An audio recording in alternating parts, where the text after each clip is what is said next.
Okay, good morning students. ఈరోజు మనం ఈ వీడియోలో లగ్రాంజ్ మల్టిప్లైయర్స్ మెథడ్ గురించి మనం డిస్కస్ చేసాం. ఎప్పుడు లగ్రాంజ్ మల్టిప్లైయర్స్ మెథడ్ అప్లై చేయాలంటే variable separable and integration is does not exist then apply Lagrange multipliers method students. కాబట్టి మనం first what is Lagrange multipliers method అంటే x minus y 0 and x y 0 ఇదొక set, ఇదొక set, లేదా 1 1 1 లేదా X why Z ఇలా 1/x and 1/y and 1/z, next 1/x², 1/y², 1/z², ఇలాగా ఇదొక సెట్, ఇదొక సెట్. అండ్ నెక్స్ట్ 1 -1 0 111 అలా వాల్యూస్ ఏదైనా మనం వాల్యూస్ లేదా -1 1 1 ఇలా ఏ నెంబర్స్ అయినా అప్లై చేసి మనం ఏం చేయాలి స్టూడెంట్స్, వేరియబుల్ సపరబుల్ వచ్చేటట్లుగా లేదా ఎగ్జాక్ట్ వచ్చేటట్లు మన ఇంటిగ్రేషన్ ఎగ్జిస్ట్ అయ్యేటట్లుగా మనం ఈక్వేషన్ని చేంజ్ చేయాలి స్టూడెంట్స్. ఫస్ట్ మనము ఈ లగ్రాంజ్ మల్టిప్లైయర్స్ మెథడ్లో మనం ఏం చేయాలంటే ఫస్ట్ క్యూ వాల్యూని ఫైండ్ అవుట్ చేయాలి. Right p small p equal to z² minus 2yz minus y² and q equal to xy plus zx and r equal to xy minus zx. Okay students, దీన్ని xy minus zx, x కూడా common తీయచ్చు. ఈ ఇక్కడ నుంచి x common తీసి y minus z చేయొచ్చు. కాబట్టి మనం ఏం చేయాలి, next right auxiliary equation or subsidiary equation అని రాస్తాం.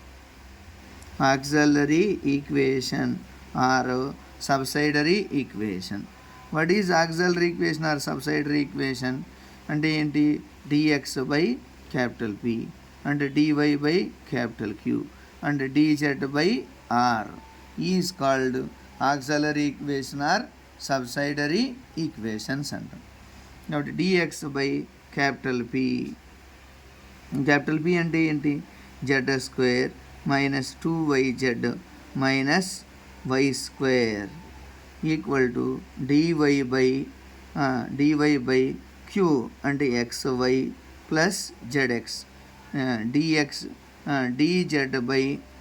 dz/x కామన్ తీసామనుకోండి y మైనస్ z వస్తుంది. మనం ఎలాగైనా మార్చవచ్చు స్టూడెంట్స్, ఎక్స్ చేత మల్టిప్లికేషన్ చేసి ఎలాగైనా మార్చవచ్చు, లేదంటే ఇలా మల్టిప్లికేషన్ అయినా చేయొచ్చు. xy మైనస్ xz అని కూడా రాయొచ్చు.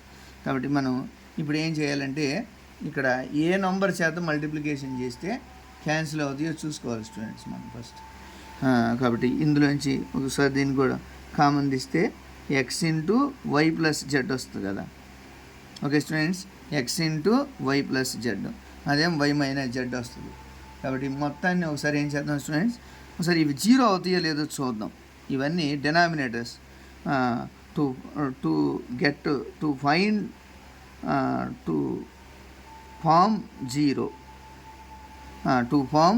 0 మనం 0ని ఫామ్ చేయాలి. ఎలా ఫామ్ చేయాలి, ఆఫ్ డెనామినేటర్స్ని 0 చేస్తాం. అప్పుడు z² minus 2yz minus y² plus xy plus xz plus xy minus xz. ఏమైనా 0 అవుతుందా, లేదు స్టూడెంట్స్, 0 అవ్వదు. కాబట్టి ఇక్కడ మనం ఏం చేయాలంటే ఒక మెథడ్ అప్లై చేయాలి స్టూడెంట్స్. మెథడ్ అప్లై చేస్తే ఈజీగా వస్తుంది. అంటే ఇప్పుడు ఇది ఇలాగైతే 0 రాదు, వీ కెనాట్ మేక్ జీరోస్. దాన్ని ఏం చేద్దాం, దీన్ని x చేత మల్టిప్లికేషన్ చేద్దాం, దీన్ని y చేత మల్టిప్లికేషన్ చేద్దాం, దీన్ని z చేత మల్టిప్లికేషన్ చేద్దాం. అప్పుడు ఈజీగా 0 అయ్యే ఛాన్స్ ఉంటుంది స్టూడెంట్స్. కాబట్టి 0 అయ్యే చేద్దాం. అప్పుడు x into z² minus 2yz minus y² plus y into xy plus xz plus z into xy minus xz. దీన్ని మల్టిప్లికేషన్ చేద్దాం. xz² minus 2xyz minus xy square plus xy square plus xyz plus xyz minus xz square. ఇప్పుడు xz square cancel, 2xyz plus xyz plus xyz cancel కాబట్టి ఇక్కడ value 0 వచ్చేసింది friends. Then it is a solution of above equation.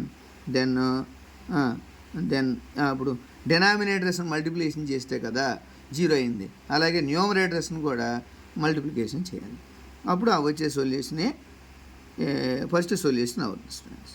కాబట్టి ZDA equal to 0. Then integration on both sides, integration on both sides, integration of x dx, integration of y dy, integration of z dz, z equal to integration of 0 అంటే ఎంత వస్తుంది అంటే అప్పుడు x square by 2 y square by 2 z square by 2 equal to c1 by 2. These implies x square plus y square plus z square equal to c1. ఇలా వచ్చేసింది students. ఇంక next మనకి ఇంకేం రావాలి, ఇంకే విధంగా చేస్తే ఆన్సర్ వస్తుంది. ఇది first solution.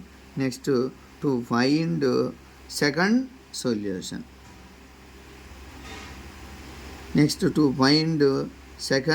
Solution, how to get second solution చెప్పండి. How to get second solution ఇంకే విధంగా చేస్తే 0 వస్తుందని మనం చూసుకోవాలి స్టూడెంట్స్. 0 వస్తుంది అని ట్రై చేయాలి, ట్రై చేస్తే అప్పుడు తెలుసు.